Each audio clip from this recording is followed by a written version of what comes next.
What's up, guys? This is Crypto with James talking to you today about some crypto news that's looking really positive for gaming, one that's looking positive for adoption, and quite an interesting one on a potential hack. Before I get into that, as always, I update the spreadsheet. These are just the first 26 coins I held, the first 26 coins I spoke about on the channel that I thought would do very, very well in this cycle. If you invested $100 into each coin, you'd be up in profit over 45 grand if you're still holding all that crypto. It's not what I hold anymore. If you want to see what I hold, what I buy, what I sell, come check out Copy My Crypto.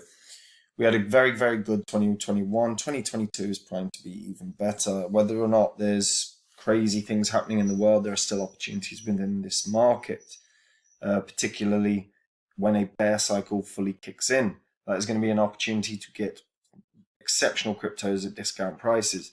Everyone should be, at the moment, building up a spreadsheet of coins that they're really intrigued with and watching how much they retrace, how they develop, how much they meet their roadmap. Do they have the partnerships that they make? All these things are massive factors in if a coin can 50 or 100x, like I said, Phantom.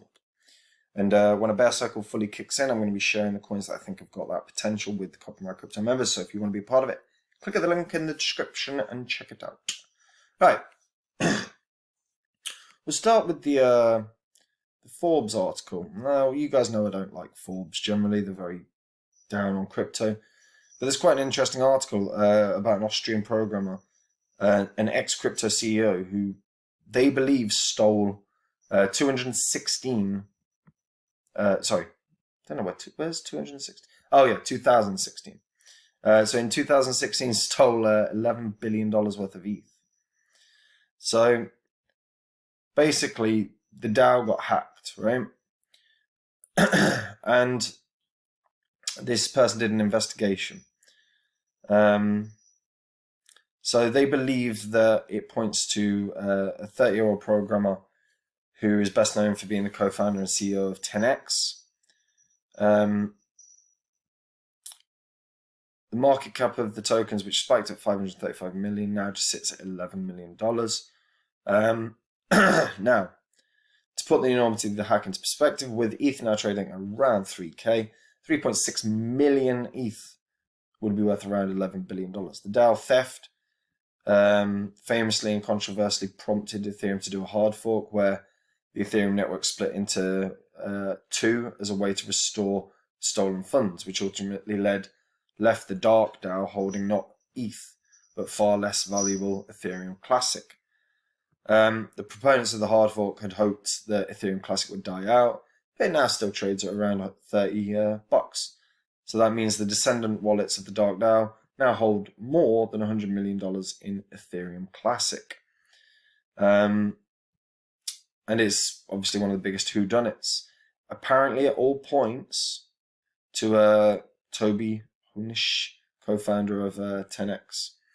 And this person sent him a number of emails pointing out that the statements he'd made do not track, and he'd been actually tracking all the movements in the wallets, which has got to be time consuming.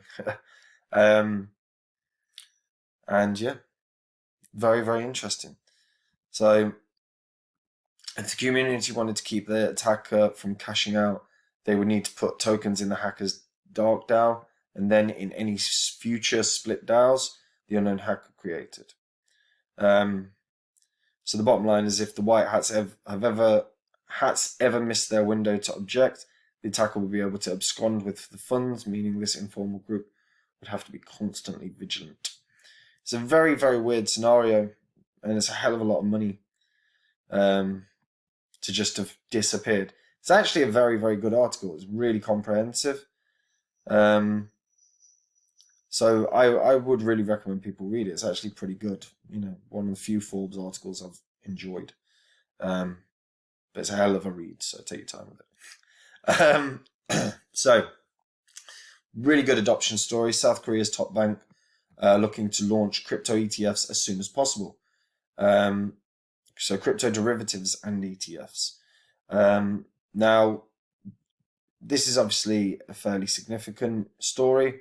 South Korea's biggest bank looking to do this. The bank said it was preparing for the preemptive launch of related products through domestic and overseas digital asset market research.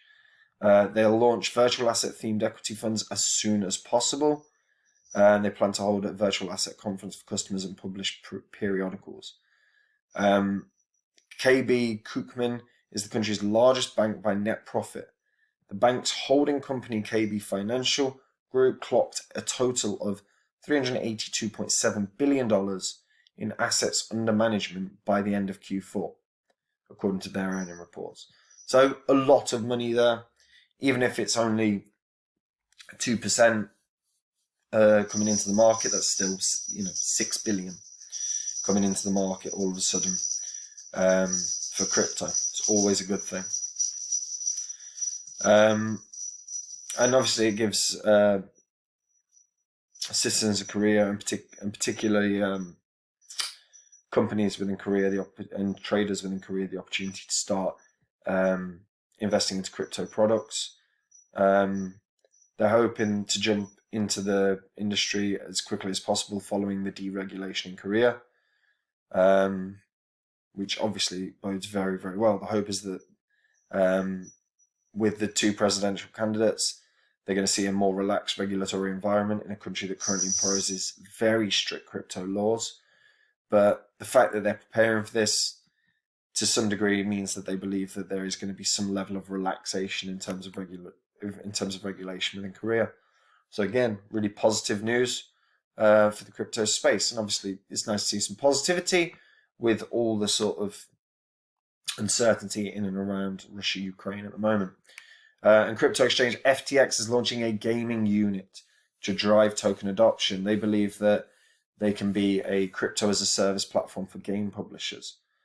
So the initial offering from the new gaming unit will be a crypto as a service platform where game publishers can launch tokens and provide support for in-game NFTs. They're launching FTX Gaming because they see it as an exciting use case for crypto. Their statement was there are over 2 billion gamers in the world who have played with and collected digital items and can now also own them. So in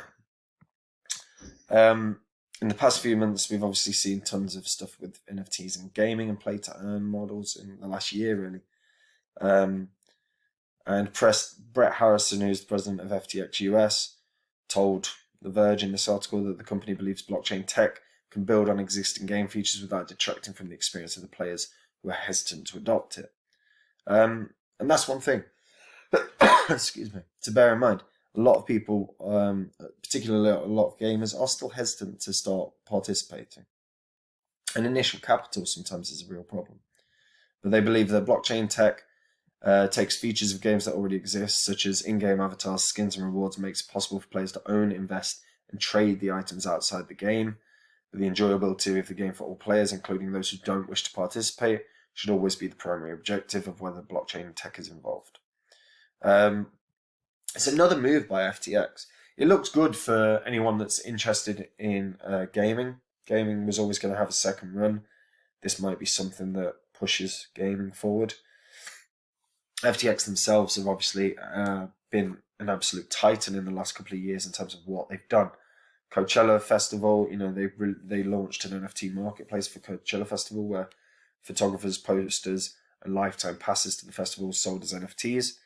Obviously, they had the massive Super Bowl ad that was very long. And they must have paid a hell of a lot of money for that.